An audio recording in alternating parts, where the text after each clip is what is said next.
Breakfast with Louise Hulland. BBC Radio Cambridgeshire. It's 9:45. Good morning, which is usually, though I have noticed that Glenn is now, because we talk so much, making Thordis come into the studio about 7 minutes earlier than normal, because we keep crashing into each other's programmes with absolutely no aplomb or sophistication whatsoever. Thordis is up at 10. Thordis, I really want to hear what's coming up on the programme. But you know this, you know the drill. We don't get to your programme till about 9:58. This isn't about me today, though. This is about you. Well, it's also about Siva. But the problem is, I can't find Siva's original message from Friday, and I was said, just keep it, and I forgot to keep it. So basically, Thordis, I think you're gonna... I just want you to play this game and see if you can get to the conclusion with me, okay? So Siva got in touch on Friday saying, well, very supportive of our colleagues here on BBC Local Radio in Cambridgeshire, and then said there are 3 Ps that get Siva through the day. If you want plants, you go to Thordis. If you want pens, you go to me, chicken and rabbits. If you want, what was Natalie's? No, not penguins. Pumpkins for Natalie. And I can't remember what Dottie's was, but it had something to do with peacocks and pheasants. I feel like I'm missing a key bit there. And then something about one of us having a dirty laugh. Well, I was like, well, it's not Thordis or Dottie. It's got to be me or Nat. And then Siva said, Louise, I'm sorry to tell you, you're in the top of my favourite presenters, but I don't have a favourite presenter. In terms of the dirty laugh, it was at the very beginning. I'd never heard the dirty laugh like that on the radio. It was... Thordis! It was me. Maybe it's because I laugh so much that in order to have diversity of laughter, I've adopted a dirty laugh as well as all the others. Who knew I had a dirty laugh? Well, I didn't. I thought you've got a very delicate laugh. I didn't want to accuse you of having a dirty laugh. And it was you. But that's nice. It brings a lot of joy to people on a Sunday morning. It's because I spend so much time with gardeners. If people don't realise, like gardeners, down and dirty, quite literally, for a living. Yeah. I think it sort of feeds into the rest of their lives and their general way of being. So that's probably it. There's quite a lot of slightly naughty humour. Probably leads into a filthy laugh.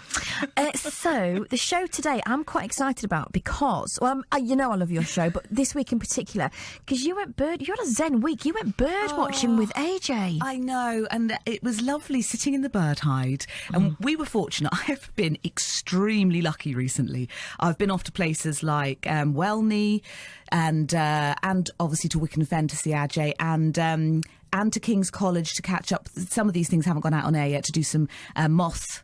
I jinxed the moths. I don't want to give too much away, but okay, there were no moths in the moth trap. I jinxed it. This sounds like quality radio to look forward to. They'd had so many extraordinary things the previous time, and then I turned up nada. But every time they'd have a day of absolute awful autumn weather, and then a beautiful day of sunshine. And every day I was scheduled to go out to somewhere lovely, the sun would come out. So I went to Wycombe Fen, a bit windy as you'd expect, but it was one of those blue autumn skies and all of the reeds catching the autumn sunshine. And I mean, I'm terrible at bird watching, but basically sorry, hang on. How can you be bad at bird watching? You just sit there with your goggles. You've got to get your eye microscope. in. Not what they call. Microscope. Not goggles, not microscopes. Binoculars. Okay, maybe you can be terrible at bird watching. Maybe you can turn up with a toilet roll. That might be the funniest thing I've heard. Oh no, it's been a long week and we're all very close to the edge. Oh my God, I haven't actually properly got the giggles on the radio for years. That was brilliant. This isn't the week to do it. Yeah, if they're listening and deciding who keeps the show, that's going to keep us, aren't they? Quick, delete this out before we put it on BBC Sounds. Right, so I did take a microscope. But I think you have to get your eye in. We're literally both crying. Oh, dear. Gemma Tuck's outside. She can come and help us. The next 3 hours are presented by Gemma Tuck. I think, and Ajay will talk us through this, I think you have to sort of know what you're looking for. It's like if you go on a fungi foray. To begin with, you see no mushrooms, and then you get your eye in looking at the leaf litter and you start to see them. You've literally got tears on your face. So we're talking about that and also the things you can see at this time of year. So that was a real treat going out with Ajay. I'm just not looking at you anymore so I can focus on talking about what's on my show. Also, do you know what? So This will bring you back on track. Last week... Can we talk about smelly orchids? That'll take the humour out of everything. Last week, you wanted to know about what you could plant in your garden to cheer up at this time of year. Yes. We genuinely, unfortunately, we ran out of time. It was a really busy show. Oh, we had I've heard that before. about a minute at the end of the programme. Autumn snowdrops, they're a bit niche, so I'm not sure they're going to quite do it for you. Chrysanthemums, on the other hand, in flower at the moment, really lovely, hardy chrysanthemums. Which ones are they? So... If you go to a petrol station to buy some flowers and you get like the little pom-poms, the little like the ones that last in the bunch of flowers for the longest, that's a chrysanthemum, and these are just sort of like that. So basically, your gardening tip for me is go to a garage. Well, no, that's what they look like. Okay. Go to a top nursery and get yourself some chrysanthemums. Well, I'm sure we'll talk more about those today because author and garden historian Twigs Way, who lives near Peterborough, It's literally called Twigs Way, is sharing the history of chrysanthemums. She's written a book about it. She's doing a talk in Cambridge next Saturday, so we're going to hear from her. Nature in Focus is all about explaining the glorious autumn colour. We've been enjoying how it's affected by the weather, the drought and all of that, and also giving you some planting inspiration if you are looking for colour of both foliage and flower in your garden at this time of year.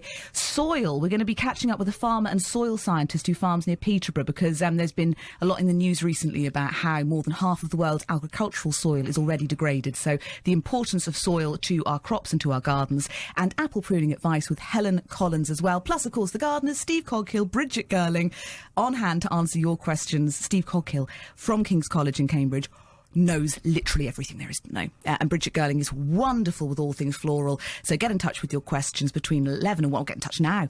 And then we'll answer them between 11 and 1. And I got through to the end of talking about my programme without having hysterics again. I had to stop looking at you. I deserve an award. Round of applause for Thordis.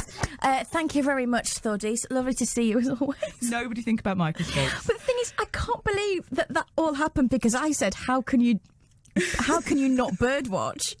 And then apparently there's a really good way not to birdwatch. By taking a microscope.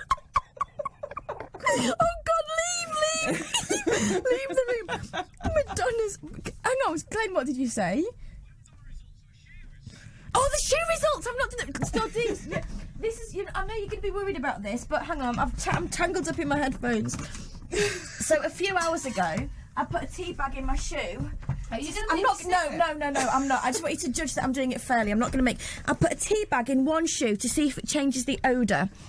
It all's gone very badly because it should have been a peppermint tea bag, and I should have done it for 24 hours. I forgot both things, so it's been PG tips for 45 minutes. So it's not been good. I'm really glad you're not making me sniff them, though. No, I'm not. The thing is, these are my new trendy trainers, so they're fine. They're glittery. They're lovely. Oh, it's worked. In 45 minutes? It's worked! No way, I can't believe that happened. Yeah, it doesn't smell of anything. Like, if I'd used a peppermint tea bag, it would have been... So to clarify, is the other one stinky? No, it's not stinky because they're new, so it just smells of new shoes. Oh, I see. My feet are very clean, thanks to this. It's not smelly orchid time. But this has now just got no fragrance. It's completely neutral. I can't believe it. Rita in Sawtry, you're a genius. So that was done fairly, Thordis. You were great. Very fairly. She sniffed both equally and everything. Sadly, no microscopes, but, can't have everything. Oh, I need to go home, and Thordis needs to take over. Madonna, it's Madonna. Open your heart. Thank you so much for being with me this morning. You might be regretting it now because it does seem to have gone chaotic since Thordis entered the chat. I'm going to blame Thordis, frankly. I've had a lovely morning with you. Thank you so much. I'll be with you next Friday at 6 o'clock. Goodness knows what we'll have been talking about by that point, but hopefully I'll have got some of those jobs done that I can share with you. Thank you again for all your kind words this week. I can't tell you how much we appreciate it. It's been lovely, and a very special thanks to Glenn for looking after the show as always. Thordis is up next from 10 o'clock. I'm not sure what me and Glenn are going to do, but I think he's going to go fast away from me as possible because he's had his fill. I'm going to go and ring Spotted in Ely to reaffirm that I was actually at the fireworks last night. It's not all about Pudsey. Thordis will look after you from 10. I will see you Friday at 6. Have a lovely week and take care of yourself.